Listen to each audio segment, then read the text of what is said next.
Ils sont allés à la maison pour appeler pour qu'on vienne me prendre, mort sur place. Quand les gens sont arrivés, j'avais déféqué sur moi, mais j'avais étrangement perdu mes cheveux, mes cils et mes sourcils. Mystérieusement. Et donc, les gens qui avaient les yeux dans le monde occulte disaient, cet enfant n'est pas ordinaire, il y a quelque chose. À ma naissance, mon père et ma mère ont vu des anges entrer, dire, cet enfant sera grand. À 11 ans, couché sur le lit, un serpent entre, vert, il se met comme ça, pour piquer, il est paralysé. Un policier arrive, puisque mon père était comme cette police, on vient dans le camp de police, il a tiré, et on a tué le serpent. Dans la même année, un scorpion est placé derrière ma tête. Pendant que je suis aux toilettes. Et après, on vient le tuer.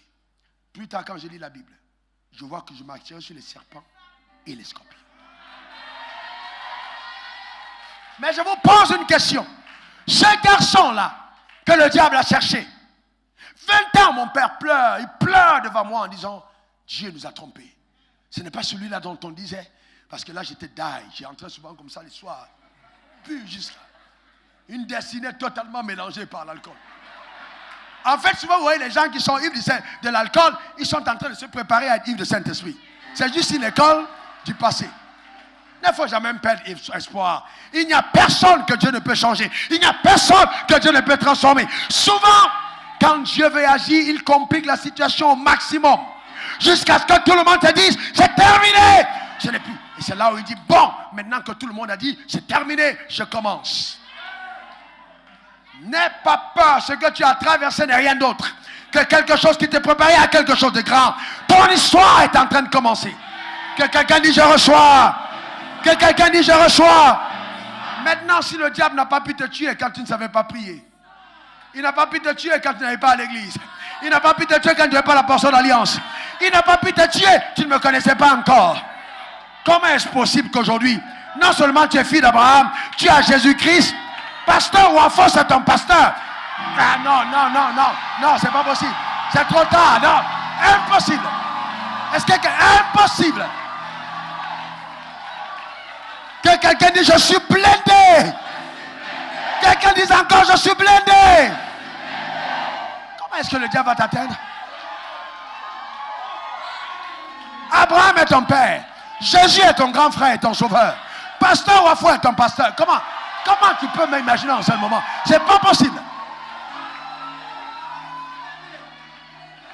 Blindé. En épaule, je connais. Mais vous, qui êtes-vous? Même les démons renaissent. Même les démons connaissent.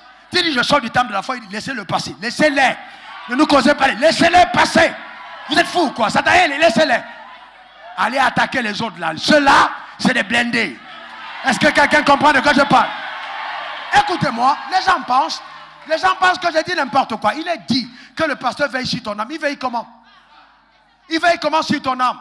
Comment vous rêvez la nuit que j'apparais chez vous et vous êtes malade, vous êtes guéri? Comment vous rêvez la nuit que les bandits viennent et puis je suis à la porte et ils fuient? Parce que je suis l'autorité sur votre âme. Le diable est trop petit. Est-ce que quelqu'un me comprend? Il est trop petit. Je suis condamné à aller dans les hauteurs. Je relâche cette gloire sur ta vie. J'appelle. Quelqu'un dit yeah. Quelqu'un dit yes, yes. Quelqu'un dit yes, yes, yes. La gloire de Dieu est sur ma vie. Alléluia.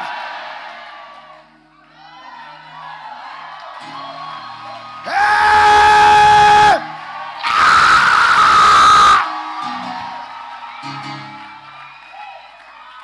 Amen. Amen. Tu vas te réveiller le matin en dansant. Bam bam. Ah. Oh yes. Regarde, je suis en être.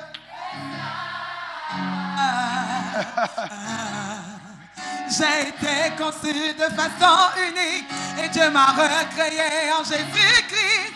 Et Dieu a mis en moi une vie qui vient d'en haut.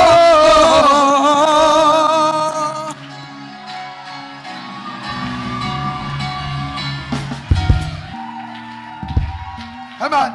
Il y a des gens qui sont connectés à l'instant et ils disent Ben ouais, c'est bien beau tout ce qu'on a dit, mais comment est-ce que ça va se faire? Mais je voudrais dire à quelqu'un, les choses de Dieu ne s'expliquent pas par notre intelligence. Quand tu manges la noix de coco et que tu trouves de l'eau à l'intérieur, explique-moi comment c'est arrivé. Et peux-tu expliquer le fonctionnement de ta bile, de ton cœur, de tes reins, de tes poumons? Peux-tu expliquer cette frontière entre les eaux et la terre, alors qu'ils sont 2 tiers d'eau et 1 tiers de sec? Les choses de Dieu ne sont pas explicables. Mais nous croyons en elles, parce que nous avons la foi. Et elles arrivent à manifestation. Alors, je voudrais parler à toutes les entités sataniques et diaboliques. Je voudrais introniser quelqu'un dans cette assistance qui lève sa main droite vers le ciel. En disant, Satan, regarde cette dame, cet homme. Toutes les personnes qui me suivent en direct, levez la main vers le ciel. Regarde ces personnes, regarde-les bien. Ces personnes ont une alliance. Cette personne appartient à Dieu. Cette personne appartient à Jésus. Alors je vais te dire, monsieur le diable, ces personnes, tu ne peux rien contre elles. Car leurs destinées sont une destinée programmée. Ce sont des personnes dont les choses ont été connues d'avance, arrêtées d'avance, préparées d'avance. Alors je déclare sur leur vie qu'elles vivent la saison de la justification. Quel que soit ce qui arrivera, le ciel justifiera que ce sont ses enfants. Au nom suprême de Jésus. La splendeur la plus grande, le témoignage le plus puissant, la gloire la plus exceptionnelle sont ton partage au nom suprême de Jésus. Les victoires éclatantes sont ton partage.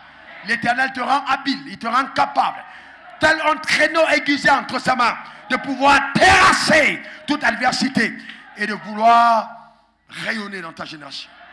C'est ça ta portion. Le surnaturel est constamment à tes côtés. L'ange de Dieu a fait une intrusion dans ta vie.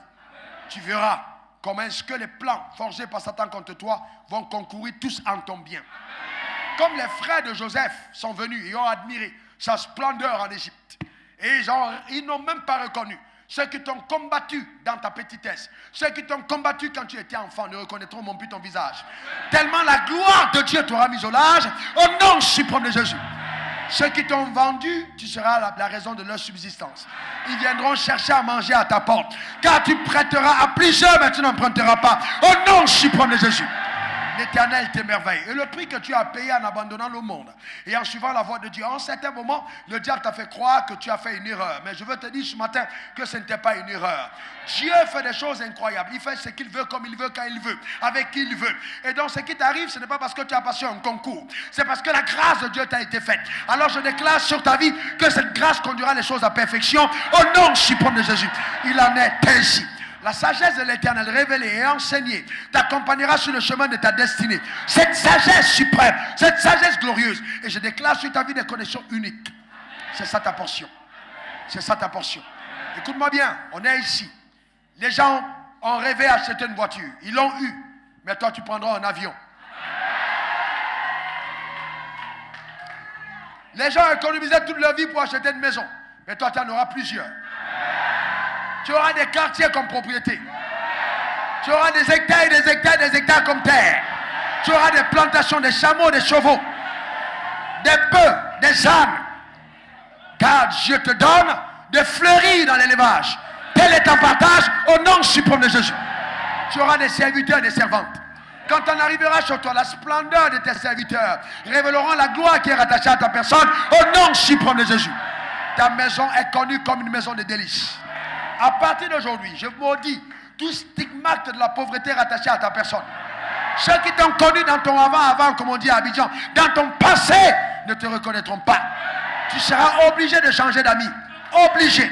Parce que les amis avec lesquels tu allais manger le garba, les amis avec lesquels tu allais manger chez le malien du coin, ça ne pourra plus être les mêmes amis. Car quand tu les amèneras dans le restaurant et que tu dépenseras 200 000, 300 000, qui pour toi est la norme de ta royauté, ils ne comprendront pas le niveau de tes dépenses. Tu seras donc très obligé de les assister, mais de te séparer d'eux, car tu constateras que l'aigle ne peut pas être avec les moineaux et les pigeons. C'est ta portion au nom suprême de Jésus. Dieu dit, à la fin des temps, la maison de l'Éternel sera bâtie sur le sommet des sommets. Dieu t'amène au sommet des sommets. Donc tu vas bâtir ta maison sur l'Himalaya, sur la montagne la plus élevée, afin que la gloire soit visible partout au nom suprême de Jésus. On a quelqu'un parmi nous ici. Tu achèteras bientôt une propriété à Dubaï. Dieu me parle de Dubaï, te concernant en Dubaï. Tu seras propriétaire. Quelqu'un d'autre en Angleterre, d'autres en France, jusqu'aux États-Unis. Tu auras des propriétés. On ne parlera plus de demande de visa. On viendra même à la maison pour prendre ton passeport et mettre le visa à l'intérieur. Car Dieu t'ouvre les portes exceptionnelles au nom suprême de Jésus. Quelqu'un dit je reçois. Quelqu'un dit je reçois.